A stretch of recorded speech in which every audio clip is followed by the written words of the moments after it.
last time this season, and David Hurst's 31 goals have been such a feature. Celebrates with one of the young strikers, Gordon Watson here, who'll be playing a part next year when Wednesday are back in the First Division.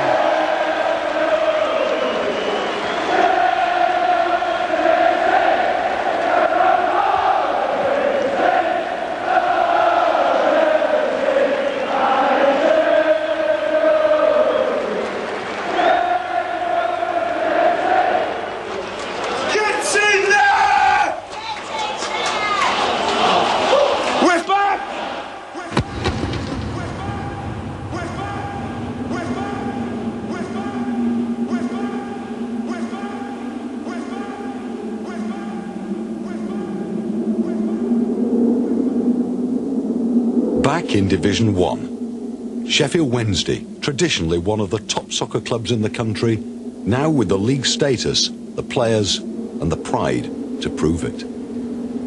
But the return to their rightful place in the world's toughest competition, the English First Division, was clouded in controversy.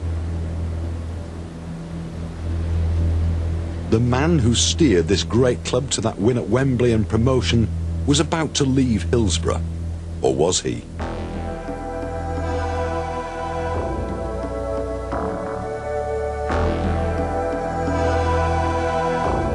Big Ron Atkinson has never, in a long and colourful career, shied away from the bright lights of publicity.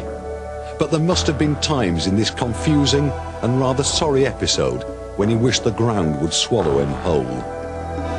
I went to every game home and away, and it's not just me did that, thousands did that, home and away, they never missed a game. They showed the loyalty. Mr Atkinson's got a contract to 1993, and I think now is the time that he should show his loyalty to Sheffield Wednesday Football Club. The man for the job, and he's staying at Hillsborough.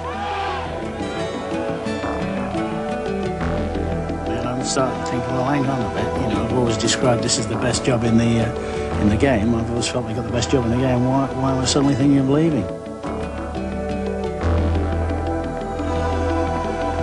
Suddenly the silverware was in danger of losing its shine. The euphoria was tempered with doubt. The most loyal of fans were being put to the sternest test. And even the smiles were strangely suspect.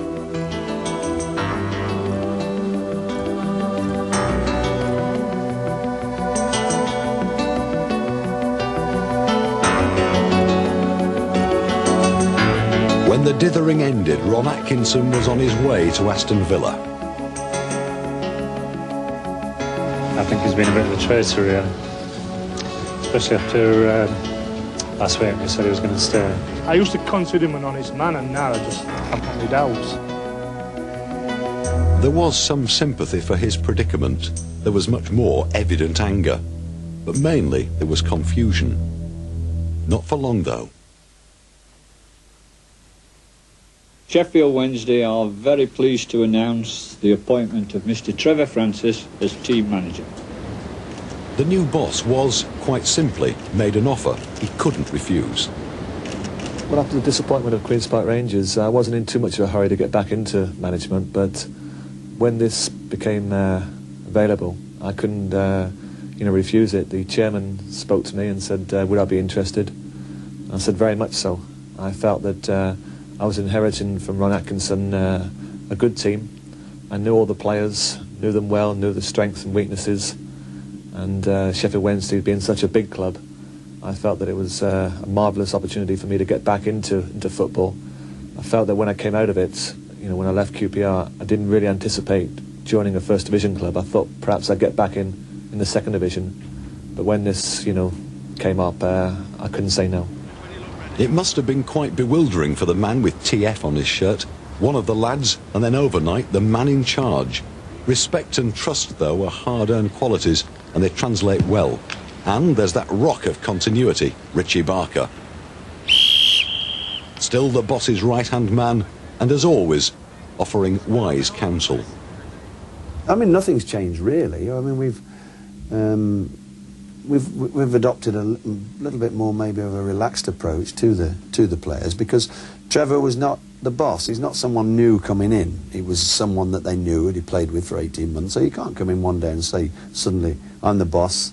You call me boss from now on. I mean, he'd played with Viv Anderson in Europe and he'd played with him in the England team. So all of a sudden, and he really diffused that by saying, well, I'm Trevor. If you want to call me Trevor, call me Trevor. The younger players call him boss because that's how they've been brought up with it, with the respect. But he's been Trevor to the players. And I think that relaxed approach calmed everything down. It wasn't a matter of we were going to come in and hit people with a big stick and say we're going to do this and we're going to do that.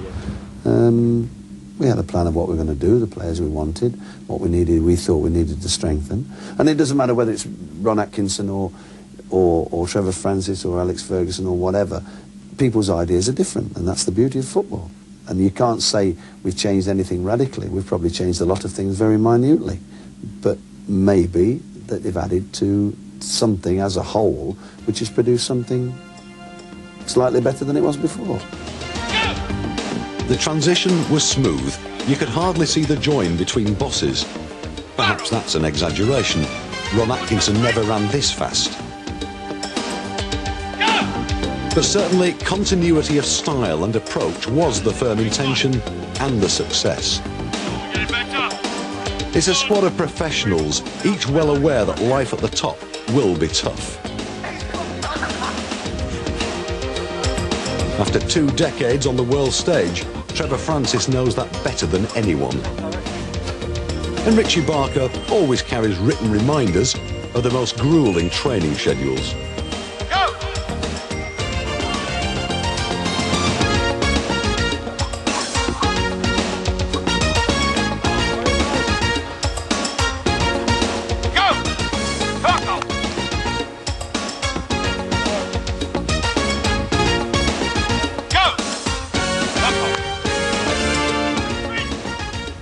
Hillsborough, the Wembley of the North, an outward calm, in reality far from it.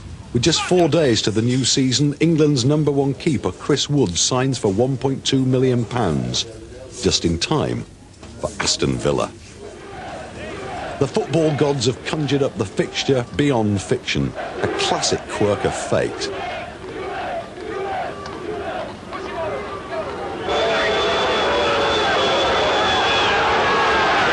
Ron Atkinson and his new team have to face not only the inevitable jeers of those who still feel betrayed, but the passion of a packed Hillsborough. Well, a warm reception for Ron Atkinson. I wonder what was going through his mind there.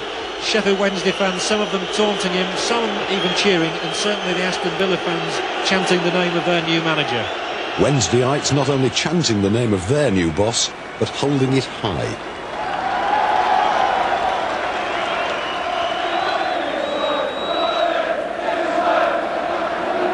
A bit of a soft touch and Palmer able to feed Hurst, who brings it onto his left foot. What a start to the season for David Hurst, and what a start for Wednesday.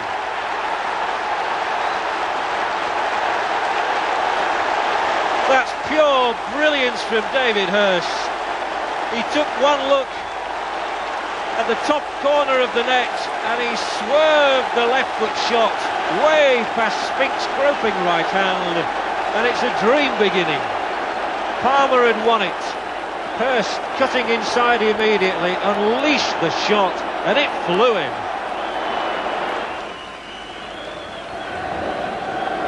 Hurst on that left foot.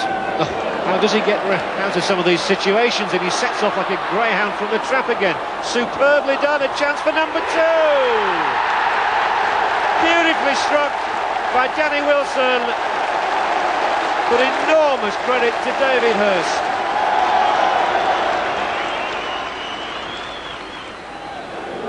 Cowan's having tried his luck from the right, tries it from the left. And it looks a good one as well, and a difficult flap, and the ball's in the net for Aston Villa, and Cyril Regis has his first goal for Villa on his debut. Richardson's loop ball is aimed at Atkinson. Force for Regis, brilliant ball from Regis to Mortimer. He can make it 2-2 here. Fine save, but Atkinson's there. And it's just the return that Dalen Atkinson would have dreamed of. Villa's turn to come on the charge, and Atkinson, it's going to be 1 against 1 here. Chris Woods waits, and it's squared for Staunton, and Steve Staunton strikes what might well prove to be a winner for Villa. A thrilling match, the wrong result, but hopefully lessons learned.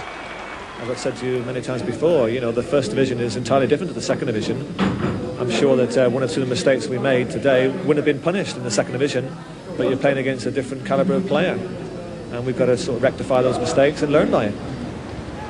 From the frying pan to the fire, the cauldron that is Elland Road, another pressure match against neighbours, Leeds United. The first of this season's big Yorkshire derbies, Leeds and Sheffield Wednesday. A packed house at Elland Road, and two managers who know each other very well. Yeah, well, obviously, you know, when the fixtures came out in the summer, this is the game that we're all looking forward to, because it's nice to have Sheffield Wednesday, Sheffield United back in the first division along with us. Viv Anderson on the near side is Wednesday's other substitute besides the manager.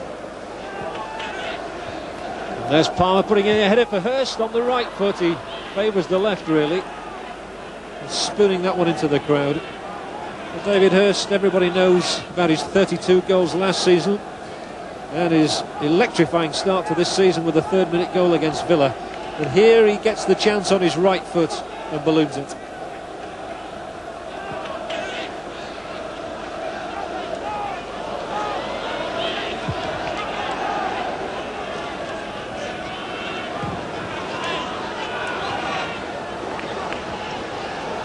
Forward here for Wallace to sprint onto it. Leeds with 3 men in the box. It's cut back, and Warhurst is the first man to respond and bring it away safely. Oh, and he's done really well, and he's led the charge out superbly well, and he's found Hurst here. Good chance here for David Hurst. Left foot, scores! And David Hurst sends the Wednesday fans into ecstasy.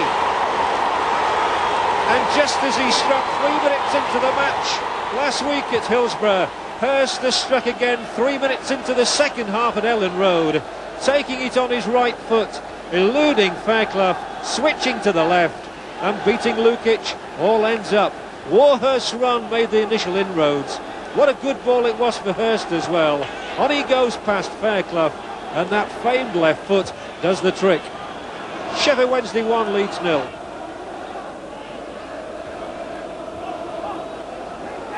Fairclough's header landing on the chest of Wilson. He brings Nielsen into it. Great second half start by Wednesday, this. Just what Trevor Francis was looking for. And they're in possession again with Williams. Not once but twice. 3 times as he takes it on from Sheridan. Just about keeps it in as well. So it's Leeds having to do the defending this time. Nielsen to play it in. Here's the ball in. Hurst on the left foot, and he wasn't offside either. And he can't believe that he spurned that chance. They were queuing up for the ball in from Nielsen. It could have gone to any one of the 3. Hurst should have been the right man and on his left boot, and he wasted it.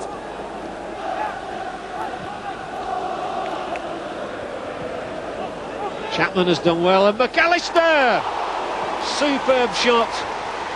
And a great response from Chris Woods. A shake of the head from McAllister because he really thundered that one in. And they played their way out of trouble very nicely indeed. Hooked away by Sterland, only as far as Williams, and he's still got 2 men up with him. Here is Sheridan, and here is Hurst. Can make it 2! The inside of the upright. And that's how close Wednesday were to sealing the points, I fancy. If that had gone in, I don't think there'd have been much way back for Leeds in 12 minutes. David Hurst ruining his luck. Williams, Sheridan, he teed him up, and that was thumped in against the upright.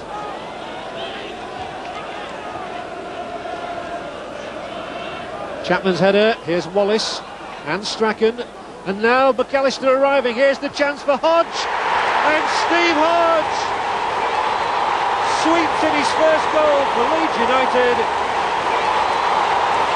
and that may well be good enough to win a point. It was. Wednesday were off the mark. The players well aware that the opening 2 games could and should have yielded more points. But like all good professional sportsmen, they've developed the ability to put disappointments to the back of their minds. What is important is the next game. And against Everton, they know they'll have to battle for everything. Possession, even space and time, let alone 3 points.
Everton halfway inside Wednesday's half now. Give the ball away.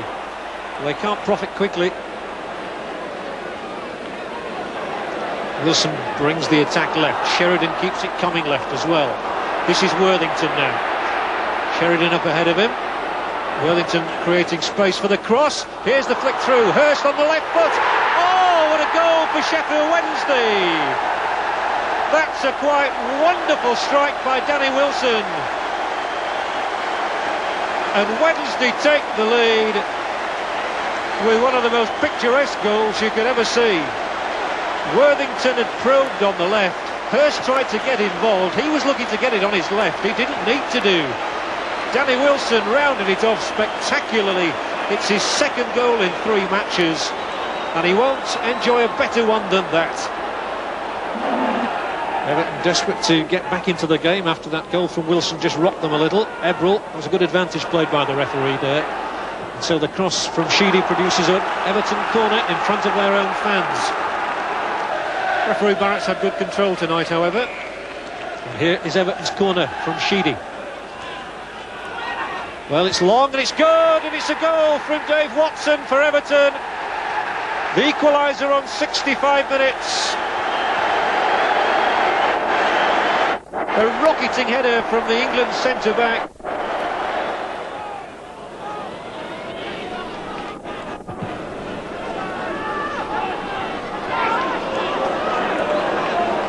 Plenty of time for Nielsen to work things out. He picks out Anderson. Now Warhurst. Are we going to see one of these runs from Warhurst? Not this time. He tried to knock it over the top to Francis.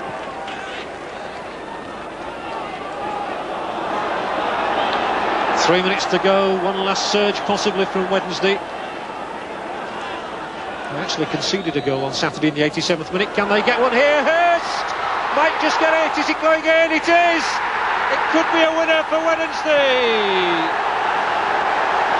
And Viv Anderson has stolen in to get a magical goal for Wednesday here. And it could produce a first victory for Trevor Francis as a manager of Sheffield Wednesday. He played his own part with the early ball in. Hurst tussling for the header. Hurst with the shot. Anderson with the header. And it's 2-1 Wednesday. And Trevor Francis here knew there were people around. He lobbed it across. Everton were in some disarray. Hurst tussling for it, got them into trouble, and Anderson put them even further into it. It's 2-1. And Viv Anderson gets his first goal since one against Blackburn Rovers last April. But on 87 minutes, Sheffield Wednesday restore their lead. And he must be rather happy, Trevor Francis, although he looks a little bit shattered at this moment, and he's come off. And Warhurst makes his first blemish of the match, and he could have let Beardsley in for the equaliser. And credit Chris Woods there. The record signing, the goalkeeper saved his side there. I thought Beardsley was on for his first Everton goal. And they think that Wednesday are on their way to their first 3 points of the season, their first 3-point maximum. They got one at Leeds on Saturday. This will be their first win under Trevor Francis if they get it.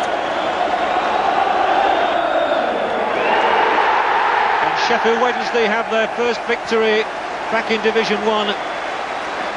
Thanks to their captain for the night. He came in to replace Nigel Pearson, and Viv Anderson wins the points for Sheffield Wednesday with a goal 3 minutes from time. Wednesday having got in front through a cracker from Danny Wilson. Everton coming back with Dave Watson there, equalising on 65 minutes, but Anderson was the man who poached the winner, and Sheffield Wednesday have beaten Everton by 2-1.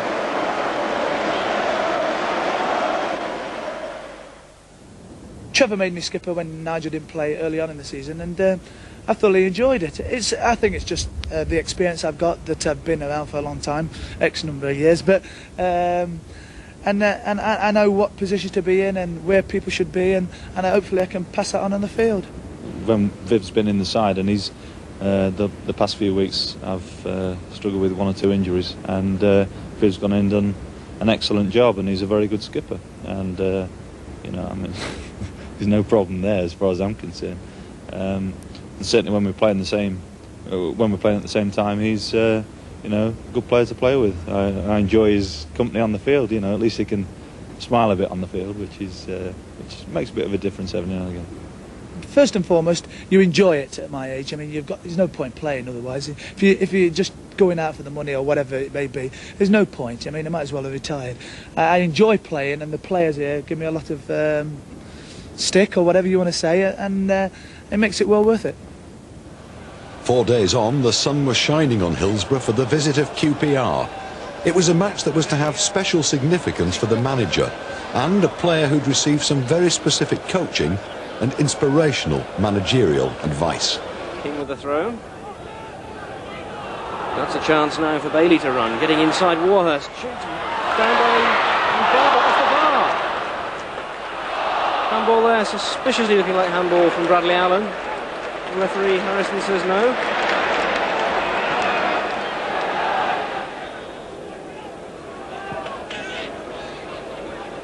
Worthington's header. Barker for QPR, challenged by Carlton Palmer. Sheridan inside for Worthington. Back again to Palmer. Phil King running onto it. Williams leaving it for an inside again to Worthington.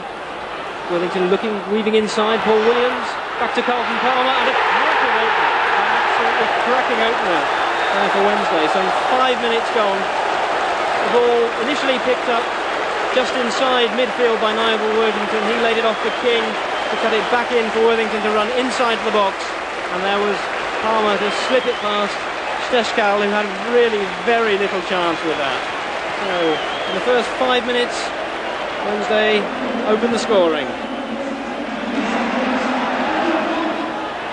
Woods with a kick. Just over the head of Wilson. Hurst a chance to run on. Hurst now in some space. Being harried, looking for men out to the left. Oh, Hurst creating tremendous space for himself, looking for a shooting opportunity. And a taste there of just what David Hurst can do if he's given space.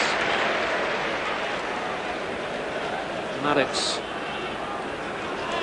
looking for Ferdinand. Viv Anderson, at least a foot above him, nods it down for Nilsson. Inside to Carlton Palmer, back for Nilsson. Looking for Williams, cut out for Wilson. Comes back to Nilsson again. Inside for Hurst to try and turn on. And Bardsley getting the final decisive boot for Rangers. And sadly for the Owls, the ball just cannoning off David Hurst's outstretched foot for a goal kick.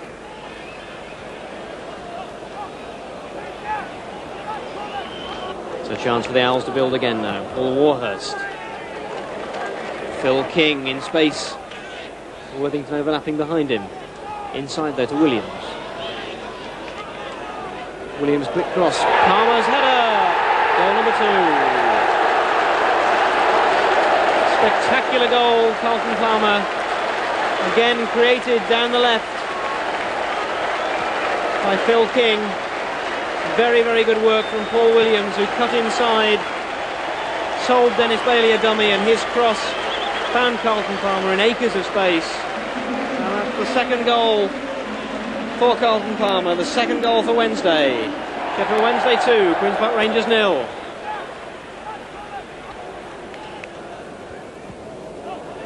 Woods long for Hurst. Little nudge in the back there from Maddox, but it falls to Wilson. Williams setting off Hurst. David Hurst now to run at Wilson. Inside the area. Inside for Palmer. Oh, a hat-trick before half-time. There can't be many occasions when you see that. David Hurst running at the Queen's Park Rangers defence and getting around the back of Clive Wilson, leaving Carlton Palmer the simplest of knock-ins for his third goal, his hat-trick. And in 45 minutes, Carlton Palmer has doubled the number of goals he scored for Sheffield Wednesday in more than 113 appearances.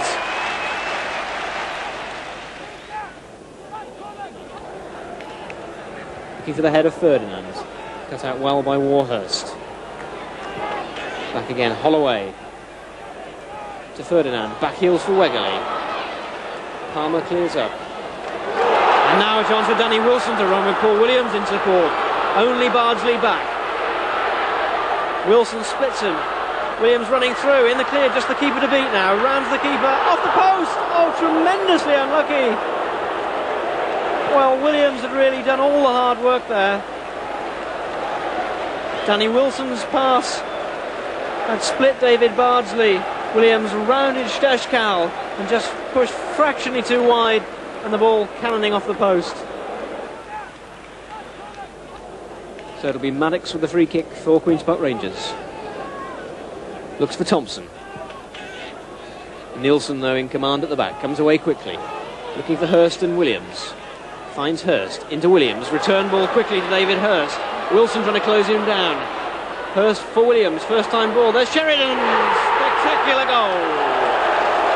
They make it look so simple. Sheffield Wednesday 4. Queen's Park Rangers 0. And that created really in the first instance by the quick burst from defence by Roland Nilsson. He fed Williams, who fed it back to David Hurst, burst down the right, drew Wilson, and his cross met on the volley by John Sheridan.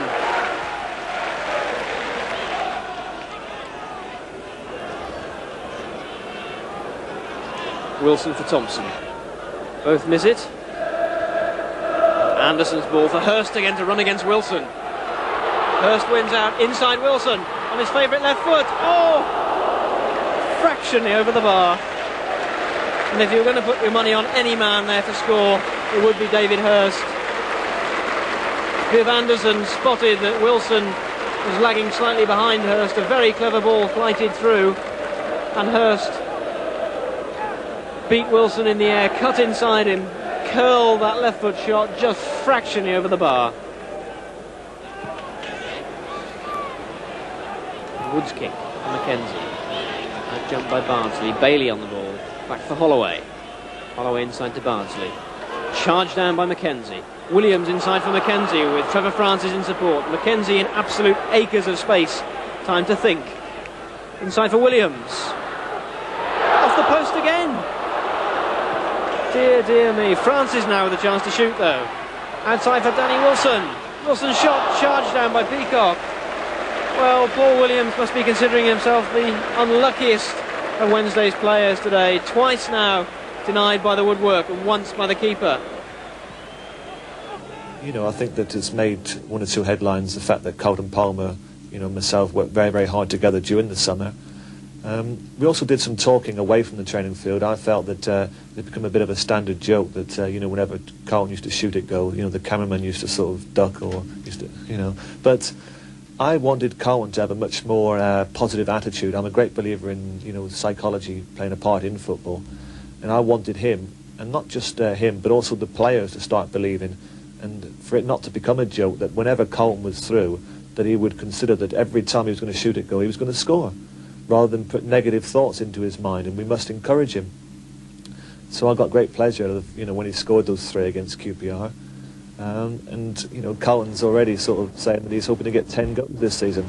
I think he's been, you know, a bit optimistic there, but no, that's the sort of positive attitude that I want with regard to David Hurst. You know, David's an outstanding talent, and if I can help in any way, I'll be pleased to do so. I said at the start of the season that I'd be disappointed if by the end of this season he's not a regular in the England team.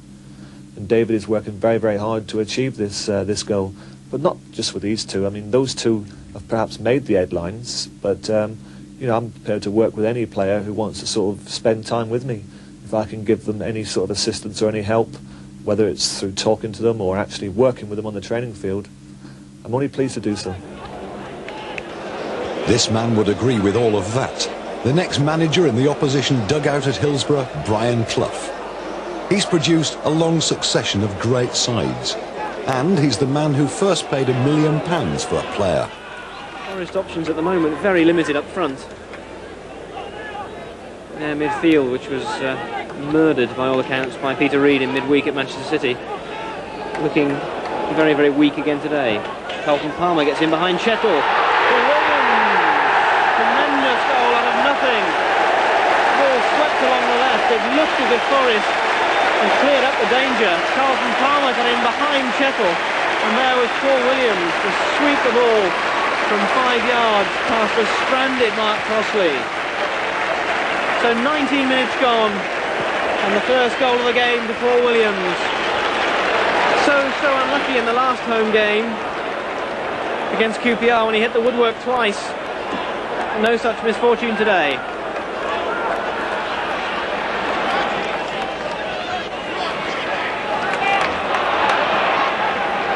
Cross for Kingsley Black. Black, shadowed by Nielsen. Sheringham, Keane and Crosby all up for him. Instead comes across Clough, Gemmell. Warhurst. Commanding form at the back. Paul Warhurst rapidly becoming one of the crowd favourites here at Sheffield Wednesday since his transfer from Oldham. And it's very, very obvious to see why.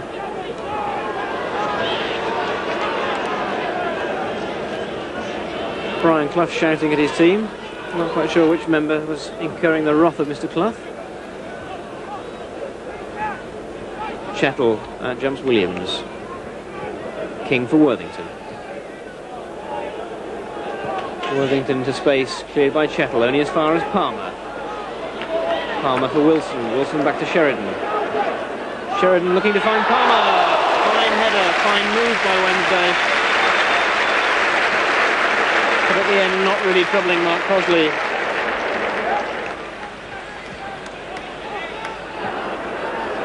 Pearce finding Sheringham. Nigel Clough now in some space. Roland Nielsen's been pulled forward. Clough with Keane inside him. Looks for Keane. It's Crosby. The equaliser. The first real chance that Forest have had. Roland Nielsen pulled out of position. Nigel Clough making the space. Keane drew the defenders, but Clough instead opted for the long pass. And it was Gary Crosby sliding in to make it 1-1.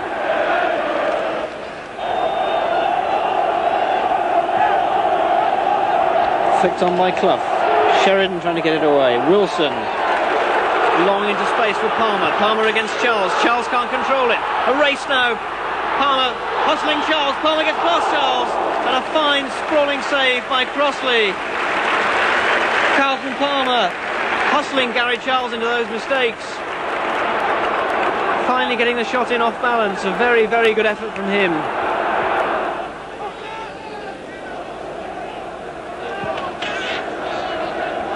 Pearce with the throw, cut out by Wilson. Tyler climbing over Paul Williams. And Paul Williams having a friendly word or six with the England under-21 international.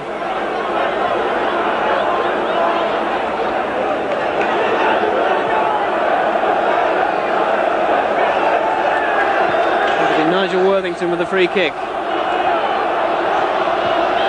Worthington's kick looking for Pearson. Long for Watson. Fractionally over the bar. Gordon Watson's best strike of the day so far. And the Forest defence so busy watching Nigel Pearson that Watson sneaked round the back and had a free header. Just fractionally past the woodwork.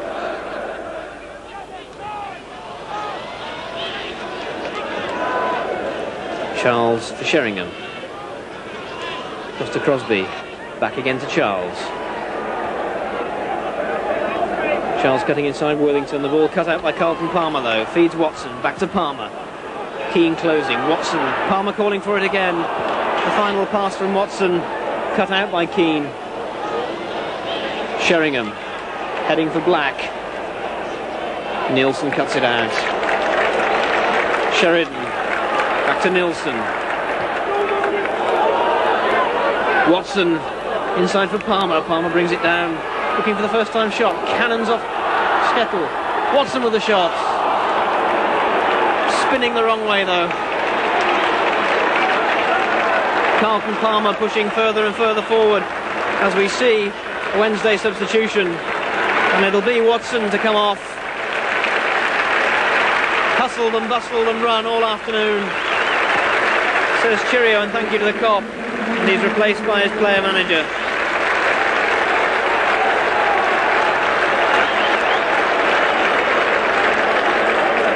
And it'll be Nielsen with the throw back to Pearson.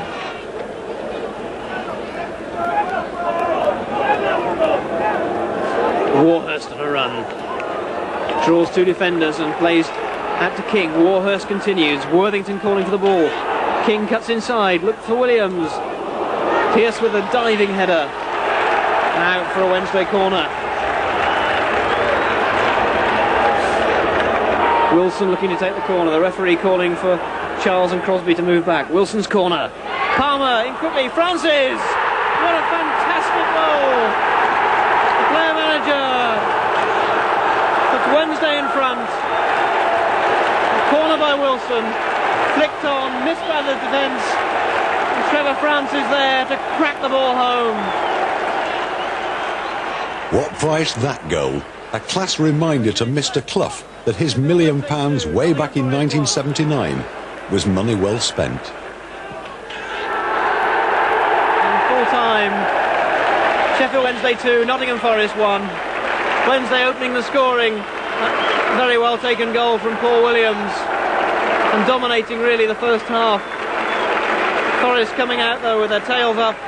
Gary Crosby snatching an equaliser, and then in the dying minutes the player manager Trevor Francis sealing victory. A fine shot that left Crosby no chance. Final score: Sheffield Wednesday 2, Nottingham Forest 1.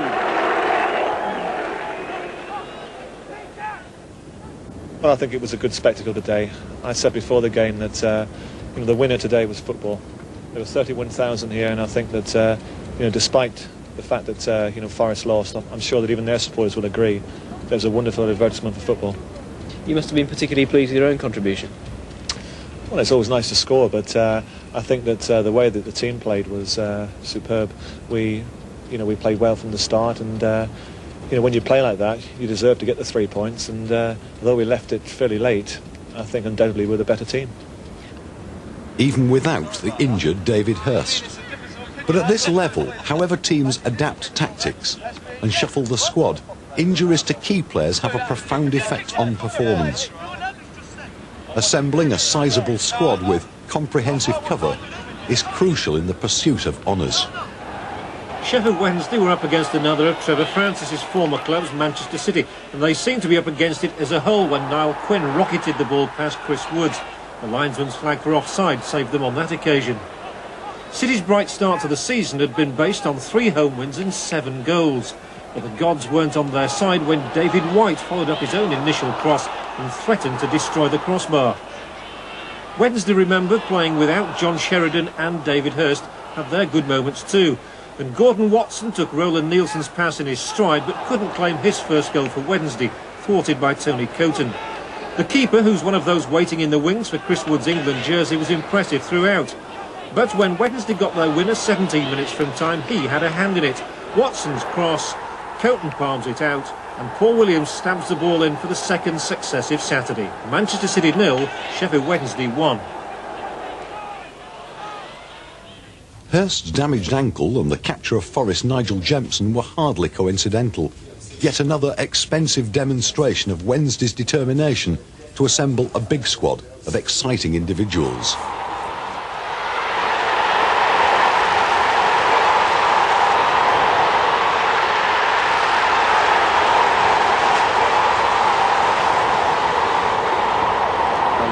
To getting out there and proving 1 or 2 people wrong and scoring a few goals for Sheffield Wednesday.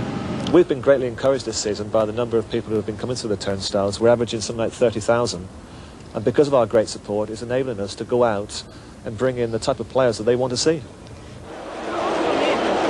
Still out of action, but the Wednesday fans are always happy to see Hirsty. And when he's smiling, it's a sign that he'll soon be back on the score sheet. Today's man in the number 9 shirt, making his home debut, Nigel Jempson, anxious to prove he's worth $750,000. And the other new boy, with only 4 home games under his belt, Paul Warhurst. A few words of advice from the player-manager, the cheers of a packed Hillsborough, and today's opponents, Southampton, are ready for the taking. Back again to Hartz, who's now in space. Benali trying to close him down. Benali eventually hooking the ball away, but only as far as Roland Nielsen. Palmer. Long for King, but easily cut out by Dowie. Shearer ahead of him. Paul Warhurst against Shearer, and Warhurst, some excellent defensive work. Roland Nielsen now for Wednesday. Inside for Jempson. Jempson turning, making space. Can't quite find Carlton Palmer. With a chance. Intercepted very well by Palmer though. Palmer with Jempson off to his right. Will he go it alone? The ball cannoning off Gittins and Ian Andrews. But a moment of lunacy in the Southampton defence, letting in Carlton Palmer. Really when there looked to be no danger at all. He managed to turn defence into attack.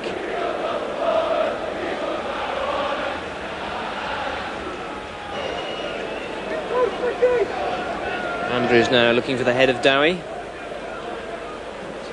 Wynne taking his kick and Nielsen cuts it out for a Southampton throw.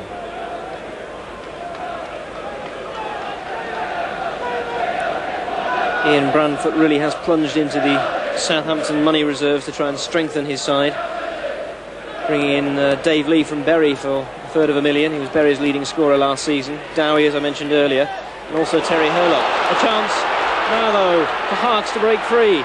Williams in a key position. Marvellous goal for Wednesday. 5 minutes gone. Harks on the break. The Southampton defence static. And Paul Williams with his third goal in 4 games. Man doing so well up front to replace David Hirst. And Williams certainly seems to have the golden touch at the moment. Fine opportunism by John Harks. But question marks again really against the Southampton defence.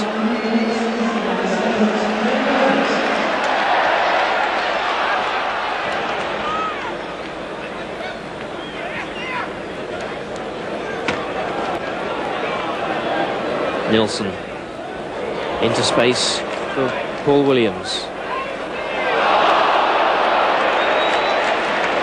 And not the most subtle of challenges by Manali to bring Paul Williams to the floor.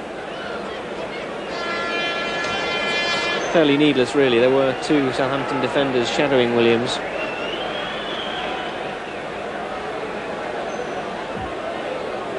Worthington with the free kick. Everybody up for Wednesday. Off the bar, off the head I think of Barry Horn. A very, very powerful free kick hit by Nigel Worthington. And a rather splendid header. In fact it was Ian Dowie. Harks and Worthington shadowing Dowie on the near post, aimed at Dowie, off the bar, cleared off the line by King, and somehow Wednesday escape. Even they won't know. The ball seemed to strike the head, I think, of Nigel Worthington as it was aimed at Dowie. Took the underside of the bar. Cockerell couldn't control it, even though he was only 2 yards off the goal line. And Phil King somehow managed to scramble it away.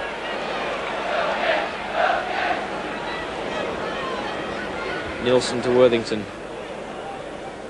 Back to Worthington again. Cross for Williams, cut out by Gittins, and yet another Wednesday corner. Wednesday look to the last 5 minutes of the half to further enhance their superiority and get another goal. 21 players now in the Southampton half. Worthington's cross, looking for Williams. Gittins. Cockerell hooks it away. Harks, Nilsson, Benali, and Worthington to Harks. Nilsson in space. Nilsson's cross. Wilson. Southampton suddenly look as if they're about to crack. It's the skipper, Glenn Cockerell, who eventually manages to turn the ball back to his keeper.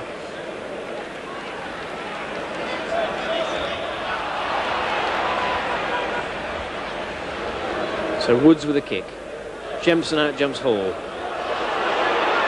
Paul Williams finds Nilsson. Williams in some space now. Gittins can't control it. Inside, Anton Jempson with a goal yawning before him. And he wanted to score so much, all the possibilities flashed before him as Paul Williams unselfishly played the ball off to the man in a better position. And the crowd of 27,291 held their heads in disbelief as Jempson missed. Paul Williams turns his man nicely. And Cockerell is going to earn himself a booking. Carlton Palmer very, very unhappy about that. Viv Anderson has a word and tries to calm things down. The Southampton skipper, Glenn Cockerell, will become the third man to go into referee Parker's notebook.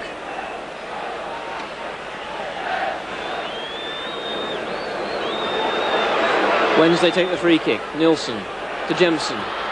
Looks to shoot. Comes off Cockerell. Falls for Harks. Harks with a cross. Into Worthington.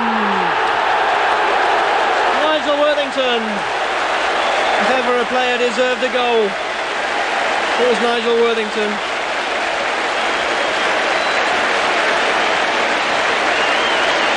His first of the season.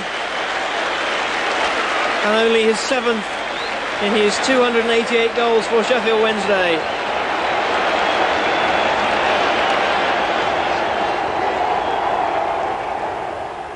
I think there's much of a muchness this season in the First Division. There are no outstanding teams. If you look at some of the bottom teams, they're all playing very, very determined football. They're all picking up points, and you know, one defeat or one victory can make a big difference. You know, at the moment we've been very, very consistent, and if I could look into a crystal ball and somebody could say to me that between now and the beginning of May we're going to play with the same sort of consistency, I'll be more than pleased, because I know that it will get us in a very favourable position in the league. But I don't know what's ahead of us. I don't know if we're going to have injury problems. We're going to have a bad patch sooner or later. I hope it doesn't come, but I'm also aware that it could come. You have to take all these things into consideration. Even mighty Liverpool are discovering that at long last, but never write them off.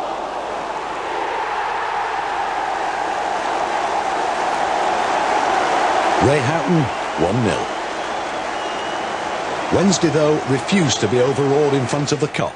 They tightened the defence, began to control midfield, and from a Nigel Worthington cross, pondered an equaliser. John Harkes opening his account for the season. What people tend to forget, and we're talking to the players this morning, what they tend to forget is we're a promoted side. And all of a sudden people are looking at us as a promoted side and they're saying, well, do you think you've got a chance of winning the championship? We're a million miles away from that in expectations. In hope, yeah, we hope we do. We hope we do amazing things. But in expectations, it's not logical. There's very few clubs have done that. I think Nottingham Forest was the last team to do it, to come up and then to win the championship the following season. But you can draw a parallel with that in that we have come in and now teams are thinking, well, Sheffield Wednesday are a difficult team to beat now. And that's what we're pleased about to start with. We decided to make ourselves fairly difficult to beat. We decided to try and play the same kind of football that attracts people, that want to come and watch Sheffield Wednesday play, and also to make ourselves difficult to beat. Now, if we can win matches in that, then that is utopia. According to the dictionary, utopia is any real or imaginary society, place or state considered to be perfect or ideal. That's what he's trying for here. It's helped by the comeback of this man, David Hirst. Good news for Wednesday and England. And for the American who scored at Anfield, now anything's possible when the injury clears. Crystal Palace, no problem. Nigel Pearson making himself available. Gabbiadini, very, very quick player. Closing, but he manages to find Worthington. Off to Phil King. Carlton Palmer creating space, just cut out by Jeff Thomas. Palmer wins it back though. Low shot along the ground that Nigel Martin will have seen late. Not particularly powerful, but it was coming through a host of legs.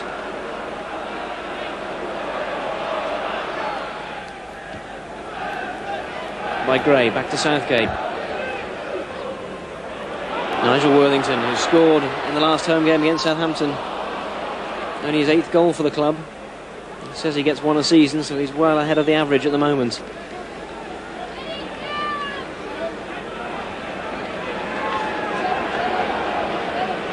King into space for Paul Williams. Eric Young shadowing him. David Hirst in the middle. Hirst now on a run. Worthington into space. Well, Nigel Worthington said goal scoring wasn't a habit. But in successive games, the Irish international really has discovered how sweet a bulging back of the net can be. That created by Paul Williams, twisting and turning out on the left. David Hirst drew the defenders away. And Williams' inside pass to Worthington, and his shot inch perfect past a diving Nigel Martin. So he's lining himself up for a shot. Cannons off Paul Williams, only as far as Southgate. His cross looks for Thomas, cut out by Nielsen. Thomas, well saved by Chris Woods, with Bright closing in. And Wednesday very, very unhappy about that, feeling there was a handball. Referee Gunn doesn't agree.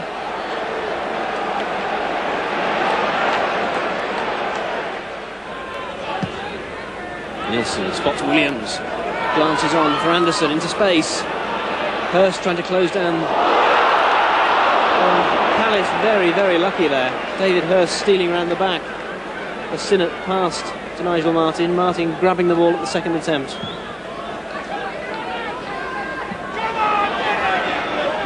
Nielsen to Anderson. Long for Hurst. Easy ball for Thorne though. Warhurst. Pearson. Nigel Pearson really with no option other than to pass it back to Chris Woods. The London side very, very quick to close down their opponents. Thorne's header, not where he wanted it to go. Southgate again. Palmer forward for David Hurst. Shooting position. Oh, magnificent! What a magnificent goal!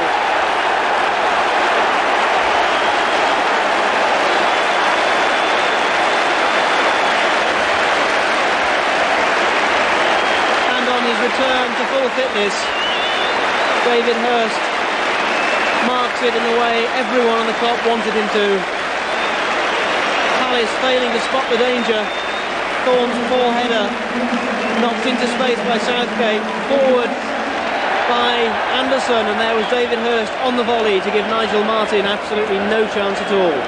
Wednesday 2, Crystal Palace 1. 39 minutes gone, and Wednesday's lead restored. Warhurst. Instead it's to Nielsen, nobody on Nielsen, looking for a shot. Cannons off Sinnott. Pearson to Warhurst, trying to set up Worthington. Poor clearance though by Osborne. Here's Phil King. Worthington outside him. King goes round Osborne. Across, is it too long? Hurst back. Cleared off the line though by Southgate.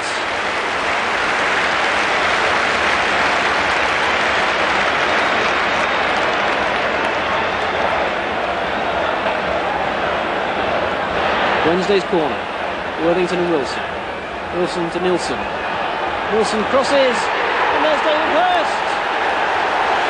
And Palace furious, saying David Hurst was offside. They all stood and watched. And what a marvellous return for the young striker. The England international back into the side after that long and worrying injury. And 2 goals in the space of 5 minutes has turned this game around. Wednesday 3, Palace 1. King to Warhurst, back to King. Inside, nice little ball for Paul Williams. Young on him, tries to turn. Back to King, King with the first time cross. Long looking for Hurst. Down to Palmer.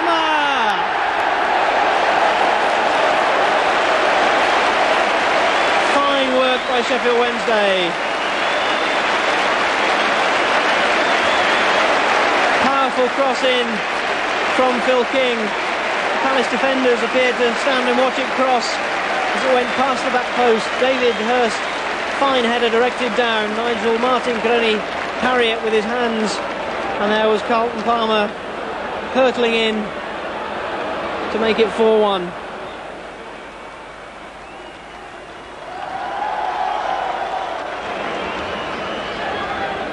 Sinnott trying to set himself up for a run, but cut out by Carlton Palmer.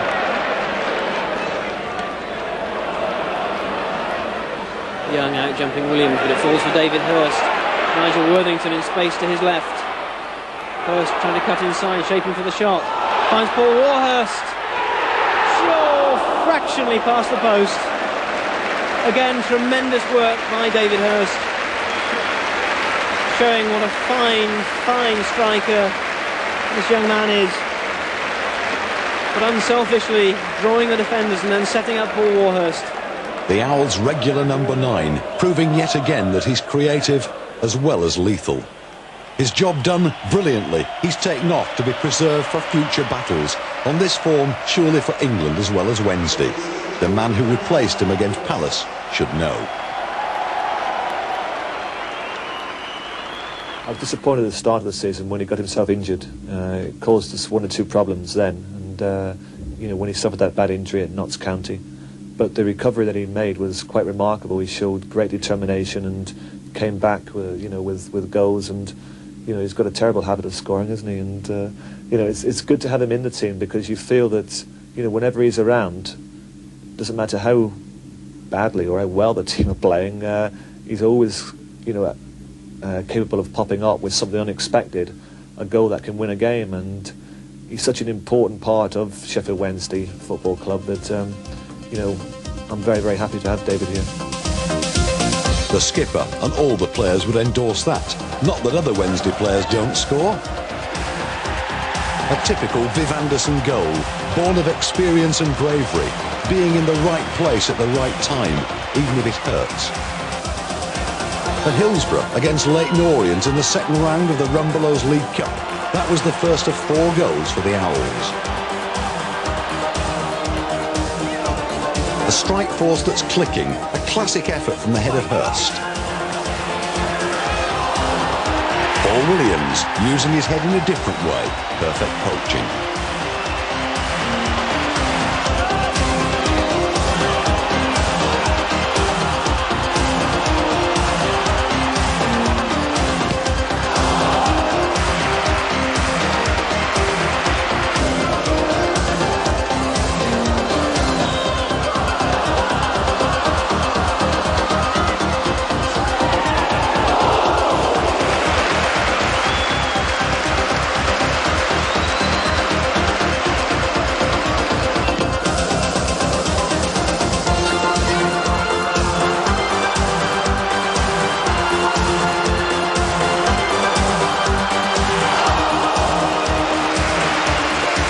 Talk about leading by example, manager, super sub, tricky Trevor, call him what you will, he certainly hasn't lost the gift of scoring spectacular goals.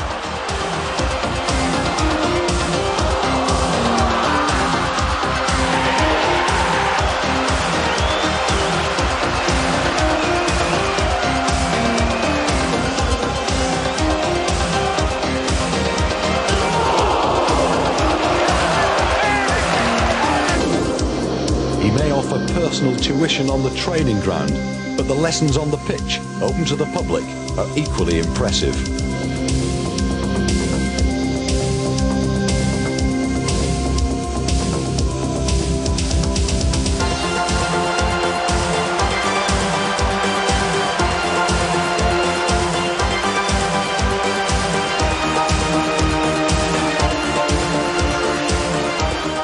Another 2 cracking goals in the league draw away at Luton.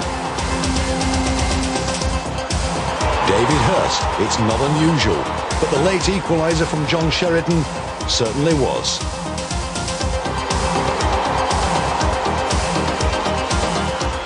Who but John Sheridan would attempt this in a comeback game after more than a month on the sidelines? Some confidence. The pace didn't slacken against Manchester City in the Zenith Data Cup match. Hurst again.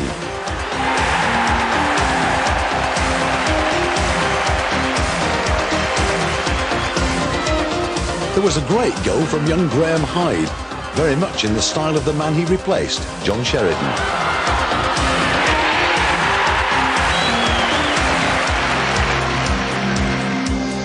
And his first goal for the first team, just reward for admirable persistence from Nigel Jemson.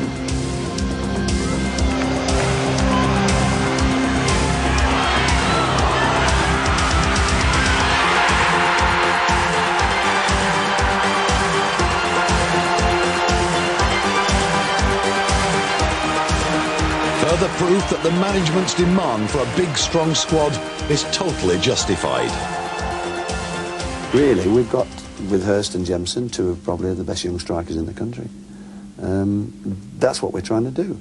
You know, everyone says, I want to copy Liverpool, and I want to do this and I want to do that, and that's what Liverpool have done.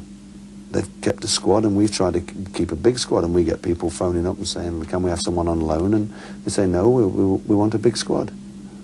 We want a squad where we hopefully can cover for every situation, and Liverpool have done this for years, and now they've had a lot of injuries and their squad is not as big, and they have all the problems that all the clubs have had over the last few years. And last year we decided to keep a big squad, and in the end I think that paid off, because it got a bit tight towards the end, and really Notts County won the last 7 games, and we only had 2 points leeway at the end, where it looked as though the top 3 were going to run away with the championship, but we got through with a big squad. If ever there was a benchmark match, one to evaluate real progress as a First Division force, it took place at Hillsborough at the end of October. The visitors, unbeaten league leaders Manchester United.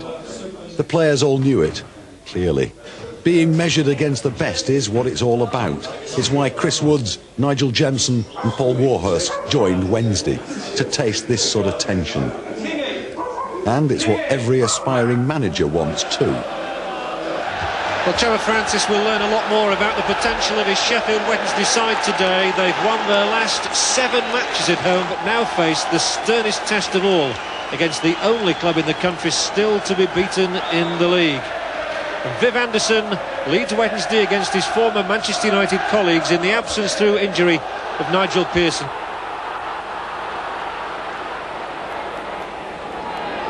Hurst, oh, brilliantly done by David Hurst. Well, if only the shot had finished it off, it would have been magnificent. It's the first real effort on goal that we've seen, and David Hurst, 6 to his credit already this season, attempting to make it 7. Just look for the nifty bit of footwork from him.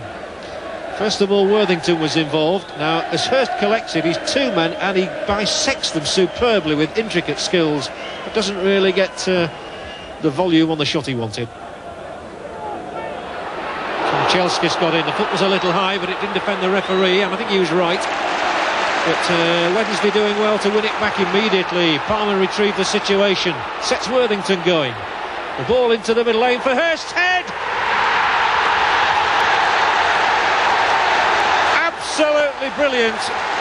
And David Hurst maintains his impressive scoring form here at Hillsborough. It was beautifully laid on for him by Worthington's ball.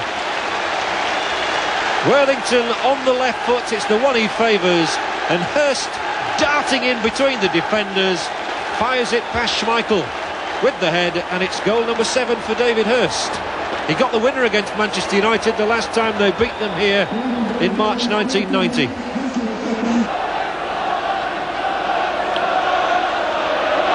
Again, it's a crunching tackle by Palmer on Robson, and Robson has left Palmer down there groggy and will receive a lecture from Mr. Breen.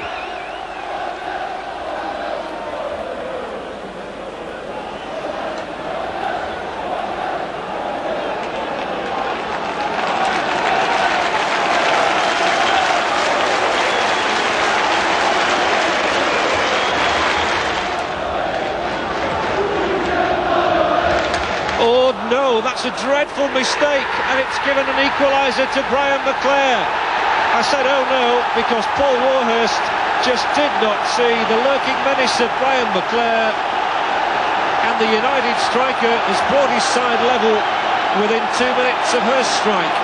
Just watch this one, how lazily Warhurst laid it back, so lazy in fact that it was a gift for McClair, a gift he could hardly refuse.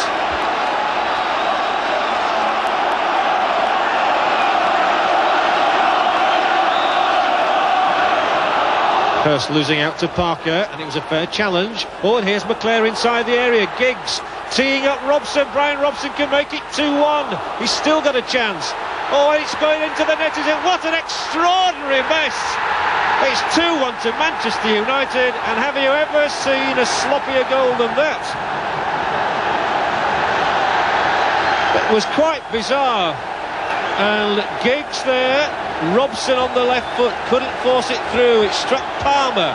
Then it was Nielsen who diverted it back inside of the upright, and miskick by poor old Warhurst again. And McClair's tap-in makes it 2-1 to United, just 7 minutes after they'd gone behind. This time Robson loses out to Sheridan, and it's Some inviting territory for Nielsen to run into. Hurst comes in for the header, which he gets. Williams knocks it back. Chances here, Worthington. Still a chance to play the ball in, and it's against the backside of Clayton Blackmore. And United relieved to bring it away. So United still in possession as we come towards that half-time whistle. McClare has played a beautiful ball in here. Kanchelski should have made it 3, and Warhurst this time is the saviour for Sheffield Wednesday. The Soviet could have celebrated with his first goal for the club then. Lovely ball by McClare, totally bisecting the Wednesday defence. Woods did well to put Kanchelskis off, and the rescue mission completed by Warhurst.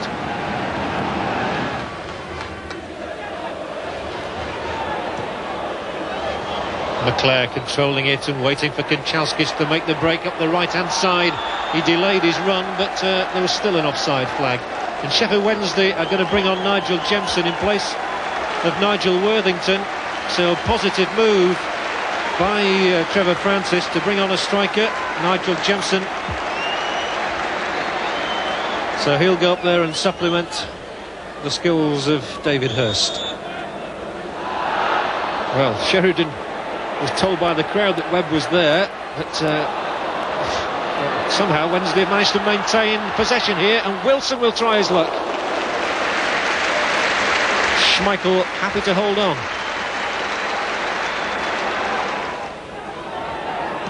Hurst's ball. That's off Parker's head. Wednesday's corner again. Corner for Sheridan to take. Wednesday have got only 3 outfield players outside the penalty area. Here is one of them, Roland Nielsen, who whacks it back in. Must be a chance here. Jemson! 2-2. And Nigel Jemson has got his first league goal since joining Wednesday from Nottingham Forest.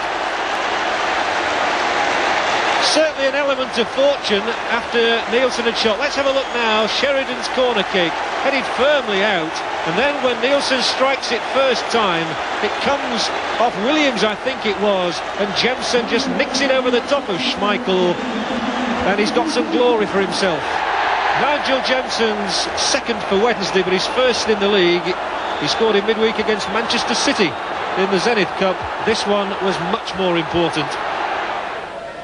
Hurst, the delightful flick through. Jemson again. What a wonderful save by Schmeichel. Otherwise, Nigel Jemson really would have crowned his day. The combination with Hurst working to perfection. Well, Nigel Jemson again got in between the last line of defence and the goalkeeper, but Schmeichel really responded superbly. Instinctive save, and now it's a corner. Can Wednesday get anything from this? Yes, they can! It's 3-2, and he has done it! And Nigel Jemson, it's turning into a real birthday for him. And the irony really was that he's profited from a Steve Bruce header which went straight to him. Nigel Jemson's second. There you see it's Webb, in fact. Webb's header, and it landed straight onto Jemson's head, and he tucked it under the crossbar. Sheffield Wednesday 3, Manchester United 2, and the last unbeaten league record has gone.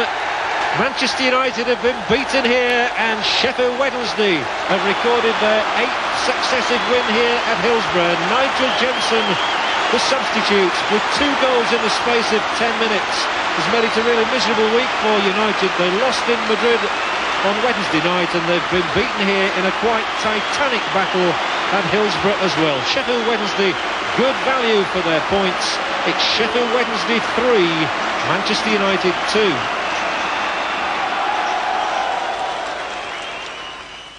Nigel came mainly because of the problem, with David Hurst. I didn't anticipate David getting the injury, but I was also aware that if ever, he did get injured, it may cause us a problem, and that was thrust upon me, so I had to react quickly and went out and bought Nigel. He's been a bit unfortunate that due to the tremendous form of Paul Williams, he hasn't been able to find a regular spot in the forward line. Paul has certainly risen to the challenge, if that's the right word to use, or responded to the challenge. He's been playing some excellent stuff, and he's such a hard worker for the team. But Nigel's not been able to force his way into the team, but we've all seen his great attributes, and when he came on against Manchester United and scored those 2 outstanding goals, it just shows what a good striker he is, and he's given great competition, although he wouldn't look at it like that because he's very, very keen to be playing in the team, and that's natural. If he wasn't keen, there would be a certain weakness in his character, and he's very, very keen to be in the team. But at the moment, I can't leave Hurst and Williams out the way they've been playing. The new hero, it seems, has a middle name too. Bradley Jepson! Nigel Bradley Jepson! I enjoy the rapport that we have in the dressing room. We've got a good set of lads here, which helps. I mean, we've gone on a bit of a run now, and it's all credit to the players that we've got here. They're a good set of lads, and they all work for each other, and they all get on socially as well, so that helps. Get this on the edge.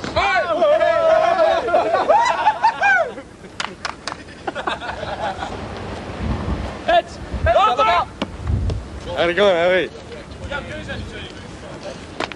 When you're looking to get better as a side, it's important to keep building the squad. The players who they've replaced are still here, and if there was ever any problem, those players could come back in and do just as good a job in some way. So I think all in all we're a much stronger squad than we were last year. That strong squad, that good humour and camaraderie was to be sorely needed in the imminent Sheffield derby. When half of Bramall Lane is blue and white, you know there will be no quarter given, none asked for. If the new signings thought there was tension and commitment in the match against Manchester United, of course they were right, by all normal standards. But Sheffield United against Sheffield Wednesday is something else.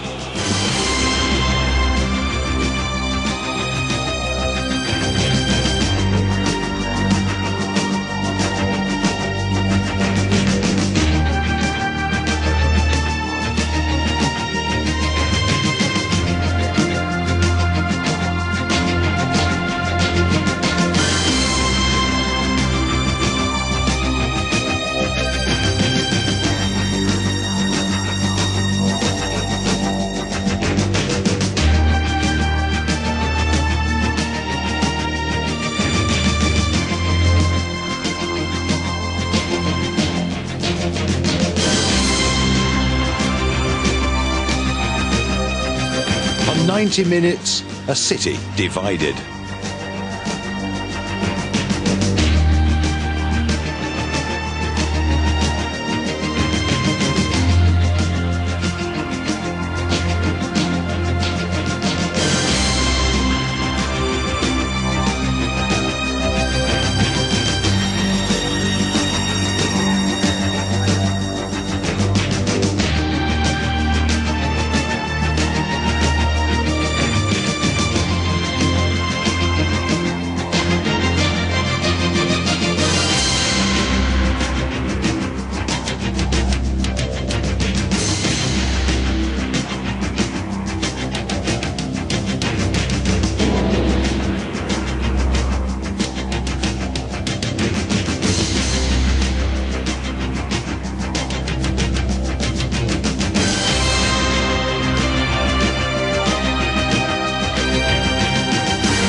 The Blades may have won this civil war disguised as a football match, but at the end there was a strong suggestion that Wednesday, players and fans alike, were united in the feeling, wait for the sequel at Hillsborough.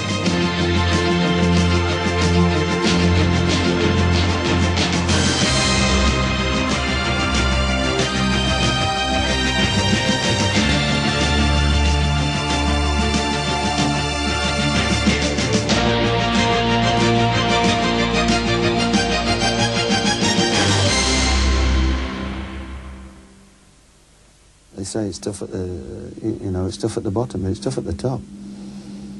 Because when you're expected to win, I think the expectation now, we've won 8 games at Hillsborough now, and the expectation is we're going to steamroll teams like Manchester United and Arsenal and Tottenham, and it doesn't go like that. And I think that sometimes builds even more pressure.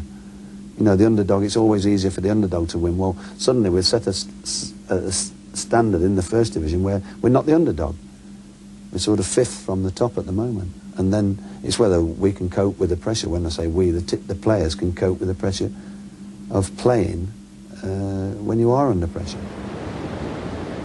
These are heady days at Hillsborough. Big, significant matches are now the normal fare. And next on, another yardstick outfit, the champions, Arsenal. From a tasty, short-term investment by hungry fans to a shrewd, long-term investment by the manager, hungry for success. £350,000 for Orient's 17-year-old wonder boy, Chris Bart-Williams. Comforting to know that behind you, as the final barrier, there is Chris Woods.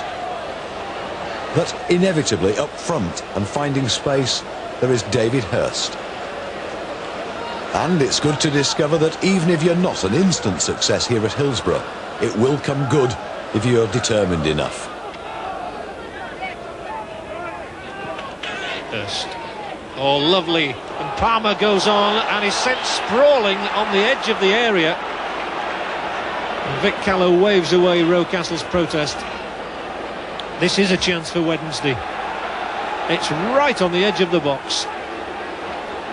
Lovely ball that Hurst played in for Palmer to win the free kick. The question is, what can they do with it?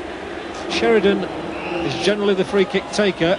And King goes over it. Sheridan curls it in a fine save. But the ball's in the net, surely, from David Hurst. It is. Wednesday in front. The fans wild. And Seaman had done it all right, but there was no denying Hurst. Goal number 9 for the England man. Sheridan's free kick, beautifully struck. And Seaman did all he could. Hurst did even better. In off the inside of the upright, but see Sheridan's wickedly curving free kick. Seaman will be disappointed he didn't put it out of play. Even more disappointed now. And Lee Dixon on the ball for Arsenal. Again, he plays it down that touchline, and Wright has slipped Warhurst brilliantly. And Ian Wright goes on. He might fall to the tackle. It's a penalty. Brought down by Carlton Palmer, and the elusive Ian Wright has won the Gunners a spot kick. Well, here it is. Wright, once he'd got past Warhurst, was always in the front. Eventually into his vapour trail came Carlton Palmer, brought him down. Referee Callow said that's a penalty. And Lee Dixon is the man charged with the responsibility of trying to bring Arsenal back level. Dixon's 2 goals this season have both come from the penalty spot. Is he to make it 3? No! Chris Woods makes the save. And Lee Dixon hangs his head. Chris Woods delighted. Just think 6 days ago he was somewhat the villain, letting a go through his legs, but on this day he's the saviour of Wednesday. Bitter disappointment for Lee Dixon. I saw him miss a penalty earlier this season against FK Austria Vienna. His team went on to win 6-1 that day. This is a very different occasion.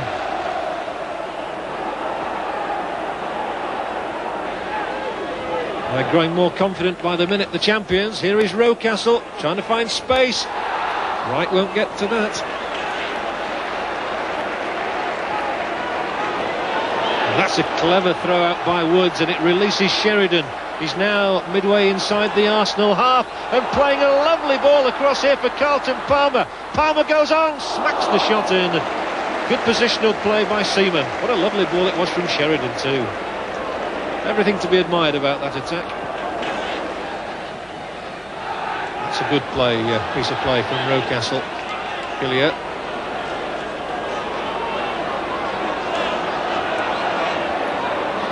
Gave himself an awful lot to do, and here's Ian Wright now, and they've men up there. Bold was screaming for the ball in. Wright twisting and turning. Bold, surely! And Stephen Bold wipes out the memory of the own goal he scored the season before last. And the goal had been coming, it had to be said. And Stephen Bold, with his first goal of the season, gets in here, a clear header for him, and even Woods couldn't keep that out. Sheridan for Wednesday, he's got men right and left. He uses King on his left. Hurst goes on into the area. Hurst here for Wednesday, smacks off the upright. What a goal that would have been. Tremendous effort from David Hurst. David Hurst striding on here and fairly smashing that ball. It nearly cracked the upright in two.